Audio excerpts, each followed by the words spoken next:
Hello, Culture Matters podcast. We are back with another culture topic. You follow me on Instagram, Jay Doran underscore the culture man. You're going to see culture topics on business, life, 1, 2, 3 minutes long. Today, I want to elaborate on one of the topics so we can go more deeply and learn together about culture. So here it is, topic: embrace negative feedback. It is your growth catalyst. So what does that have to do with culture? Think negative feedback. It is your growth catalyst. Who determines what's negative? Well, I have a relationship with my determination of what's negative, because if I feel something being negative, I don't know. That doesn't mean it isn't true. I think that would be the first thing I would say is, just because I perceive something as negative doesn't mean there isn't value to it or richness to it or substance. Oftentimes, it could easily, especially if we follow some pundits on the internet that might tell us, don't listen to negativity or don't take negativity seriously. First of all, we don't know if it's actually us that's negative. That's the inner contradiction between the with that lies between this idea of not listening to negativity is that who gets to decide what negativity is? It's the person. It's you. It's me. And how do I know I'm not wrong? What if I'm negative? What if what I think is negative is actually positive? Or yeah, and how about what if the idea of negative and positive is just a distraction, and it's really a conversation of, what's useful, what could be so for example, I think it's oftentimes helpful to actually look at it backwards. If I'm feeling a certain way about a comment that's being said, or a conversation is making me uncomfortable, before just jumping to a conclusion that the other person is wrong or negative, or I want to get out of that. It may actually be something going on with me that I've got to explore. So my notes now, what does this have to do with culture? Because culture is people, and people are relationships, and our relationship with ourself has a relationship with other people and how they relate to us and how we relate to them. And our ability to listen and process and understand information has a relationship with our own development, our own maturity, our own education, our own awareness, our growth, our ability to act out courage, to face the unknown, to to grow as people. One of the ironies of self-help industry is when it becomes this dogma around getting rid of negativity or negative people, because I believe that could actually be that's actually a negative idea. It's a negative idea. It's assuming negativity, whereas it could be positivity. It's a regressive ideology, because someone that needs self-help is in a state of negativity. There's a lack, there's an inversion, there's a regress, there's a reaction to. There's it's the negative state that impels, or the lack, whether that's lack of belief in oneself, lack of the community believing in the individual, a combination. It's right. What is negative? It's not it's less than. It's um not building up. It's deconstructive. It's -1. It's not +1. So how do I know that I'm positive? That's an important question to ask. How do I know I'm the one that's positive, or I'm the one that's right, or I'm the one that's constructive right? That's the difference between the journey of self-awareness and the likelihood of acting out the values one professes that they live by and believe, and just becoming someone else's prophet, or someone else's oppressor, or someone else's um, demagogue, someone else's idol, versus being a responsible individual able to burden the unknown, to lead people, to bring to bring order to where there's chaos. So negative feedback is an attack against the worst of yourself. So there you go. Your enemies are your friends. There's a quote, a Nietzsche quote.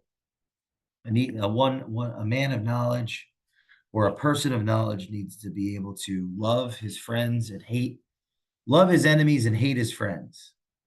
So I'm going to read this thought here. Negative feedback is an attack against the worst of yourself. It can be an attack against the worst of yourself.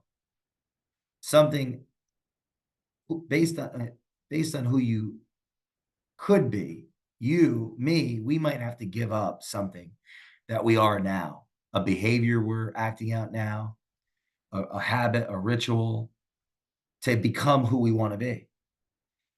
Before we realize what we have to give up ourselves, our quote unquote haters, or our enemies, or people that we could easily deem negative, could have been telling us this for years, and we weren't listening. We weren't able to hear them.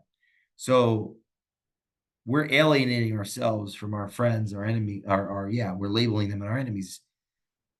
If that's happening, we could actually be bringing our enemies closer to us, those that don't care about us, that aren't telling us the truth, that are caring more about themselves, that are yesing us to death, or not telling us the truth, manipulating us. So it's backwards. Be careful you're not actually the negative one, attracting negative people and pushing away positive people. And this thing, it's not even the idea that some are negative and some are positive. It's a spectrum. It's overly simplistic, and it misses the mark. We're all going to have states of negativity and positivity, or let's say, or deconstructive behavior and constructive behavior. It's a percentage. It's like, is it 80-20? Is it 10-90? Is it 90-10? So here's some advice, or practical thoughts on embracing negative feedback. Follow me, Jay Doran _ the Culture Man, for more of these culture topics, because I'm elaborating on them on the Culture Runners podcast. So number one is, let the other person speak. Let them speak. Let them speak. Let them finish. Just by not vocalizing a reactive interruption, whatever you're feeling may dissipate. And at the very least, you're not putting it into the world and adding that feeling that could be negative within yourself as a response to something that may or may not be negative thrust upon you. You're not bringing it into the mix. That will help you differentiate between what's helpful and what's not. Number two, feel what's happening to you.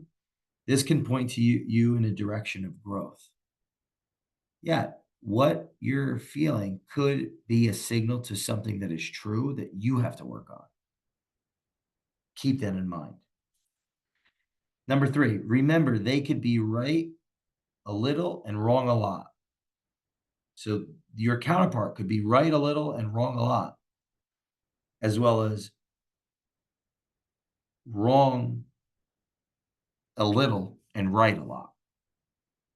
And they could be right a little, wrong a lot. You could be wrong a lot and right a little. You could be right a lot and wrong a little. It could be. This is a relationship. There's Rousseau said there's your truth, my truth, the facts, and the truth. In a totalitarian, ethic, there isn't a feedback loop. There's no ping pong. There's just a ball being pelted at the other person. There's no back and forth. How are you leading your people? How are you leading your people? And there's things I've talked about in these culture topics that one could do to be less defensive. One of those things being do your job. That's the thing. If you're not interested in sacrifice and you only want others to sacrifice while you're not, nothing. You probably already tuned me out because I'm just negative. If you or me are in a state of negativity, the instantaneous response below awareness is to label the stimulus negative that's leading us to feel negative when it's something in us that has to be cast away. Even if you're right, it won't matter if you're both dead. Oh yeah, this is the scenario. So use this thought experiment. Act as if you are the last two people. If it's you and your counterpart, you're the last two people on earth and you need the other person to survive. If you can't communicate and you kill them, you eventually die, or you both live. So, like, if we're in a conversation that's been relegated to cursing at each other or name calling, eventually that's going to lead to violence. And what was it? Because or leaving one another. And what was it? Because we couldn't communicate through our own emotions to the ideas that were separating us. Act as if you need the other person because it's the last two of you on earth and you both complete one another in a complementary fashion from your skills and innate abilities. And play that thought experiment out. If they die, you die. So you can't be right.